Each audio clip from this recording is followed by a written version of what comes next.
Ya, pemirsa, Anda masih menyaksikan 30 Minutes with Kemendagri bersama Bapak Dr. Indro dan juga Bapak Bahtiar.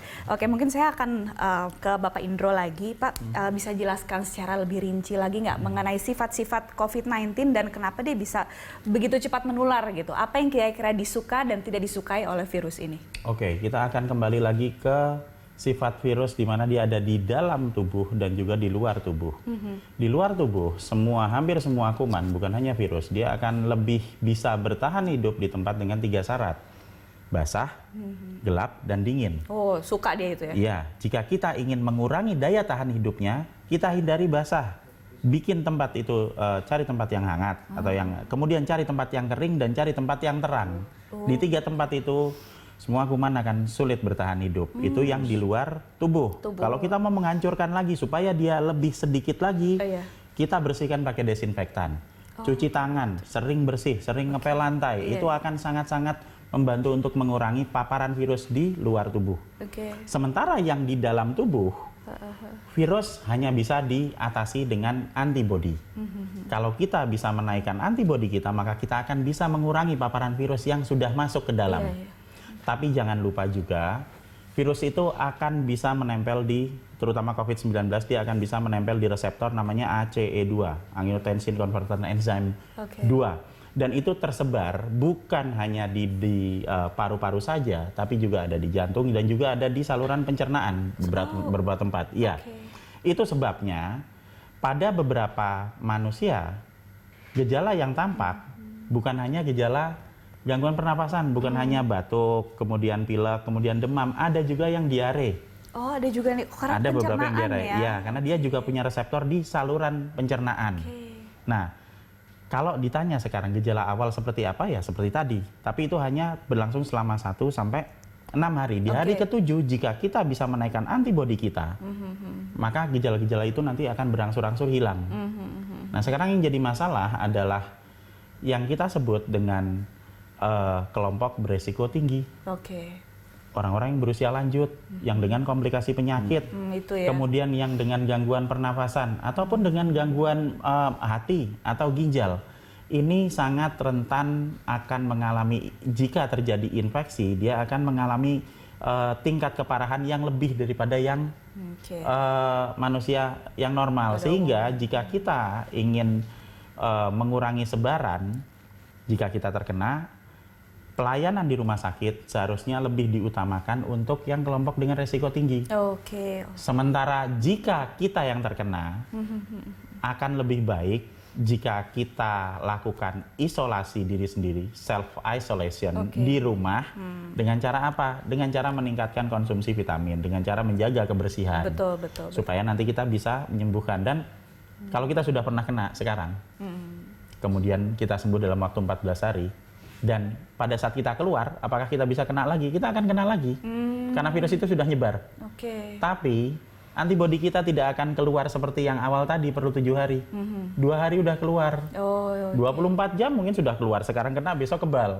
Karena sudah direkam sel memorinya. Betul sekali, itu sebabnya yang sudah pernah kena, begitu pada saat ada wabah seperti sekarang, dia akan lebih aman.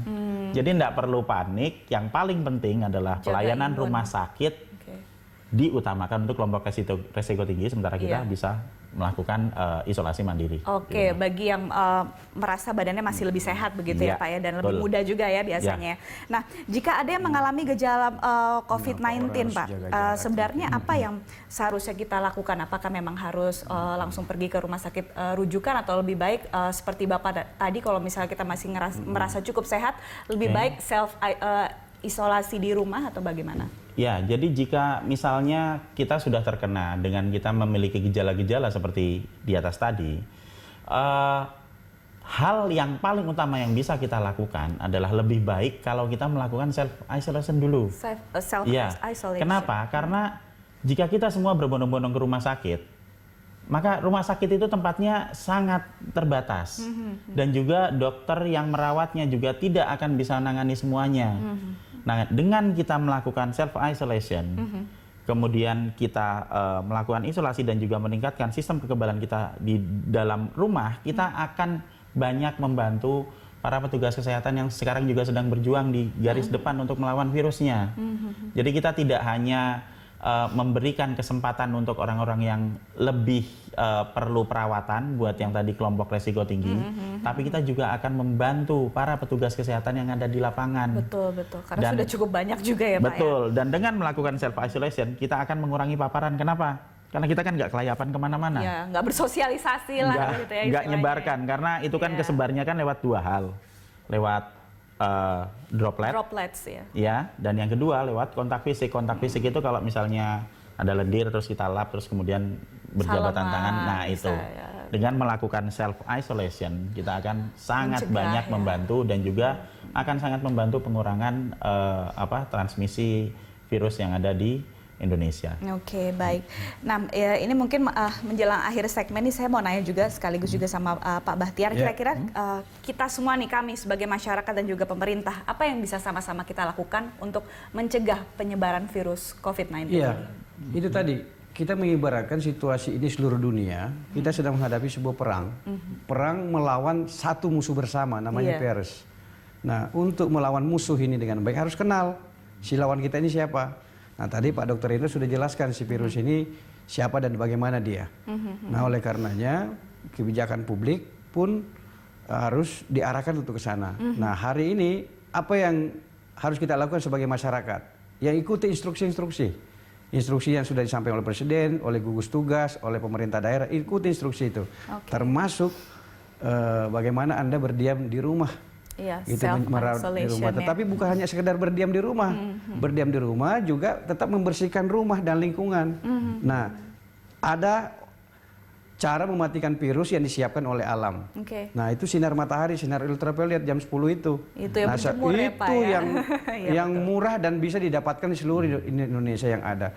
Yang kedua, bagaimana yang sudah terlanjur misalnya supaya misalnya imun tubuh kita meningkat. Tadi Pak Indro sudah menyampaikan kita banyak makan minum vitamin, baik yang termasuk dari makanan minum kita sehari. Mungkin sayurnya hari ini kita harus tambah yang ada vitamin C dan vitamin E tadi itu supaya daya tahan tubuh kita meningkat. Kemudian tetap jaga jarak tadi. Social distancing. Iya, harus kita lakukan. Saya kira ikuti segala instruksi-instruksi karena ini sudah masalah internasional, masalah seluruh dunia. Harus bareng-bareng. Harus bareng-bareng semuanya, seluruh bareng-bareng. Jadi ini bisa kita atasi dan lewati bersama-sama sepanjang masyarakat juga berpartisipasi. Karena tidak mungkin pekerjaan ini bisa dikerjakan oleh pemerintah sendiri. Ya, betul.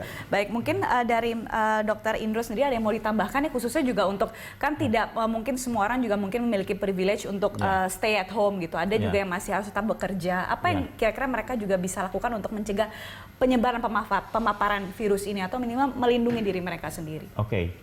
Yang bisa kita lakukan adalah satu hal, kita mempelajari siapa musuh kita. Dan itu hanya kita bisa peroleh informasinya dengan belajar. Kita punya banyak sekali informasi yang bisa dipakai untuk menggali. Karena dengan belajar, maka kita akan bisa menghilangkan ketakutan. Jadi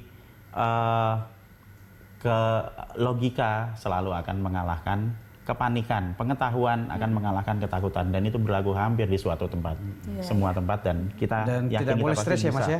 Jangan boleh stres dan banyak berdoa juga. Gitu ya. Karena berdoa kita kan jadi ikhlas.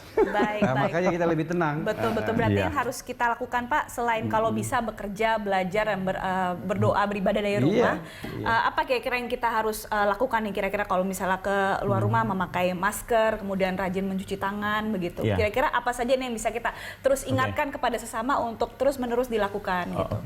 Saya benar. Jadi pada saat kita keluar rumah, berarti kita membiarkan diri kita terpapar oleh virus. Nah, jika kita sudah memiliki sistem imun yang baik, yang sudah kita persiapkan, maka insya Allah itu tidak akan berpengaruh terlalu besar. Tapi pada saat kita pulang, kita akan punya kemungkinan membawa virus ini ke rumah. Berarti apa yang harus dilakukan? Langsung secepatnya baju, celana masukin mesin cuci, dicuci, kemudian kita mandi. Termasuk itu salah satu yang sering dilakukan di setiap lab-lab itu, saya melakukan itu. Pulang, cuci baju, mandi. Dan juga Dokter Saatnya Indro. bersih-bersih. Betul, saatnya kita bersih-bersih dan sehat bersama-sama. Terima kasih banyak sudah hadir hari ini di studio. Sehat selalu ya Pak ya. Ya, Terima bersatu kasih. melawan corona. Iya, kita bersatu melawan corona. Mantap. Ya baik, pemirsa, demikian 30 Minutes with Kemendagri. Atas nama seluruh kerabat kerja yang bertugas, saya Bella Fauzi undur diri. Sampai jumpa, sehat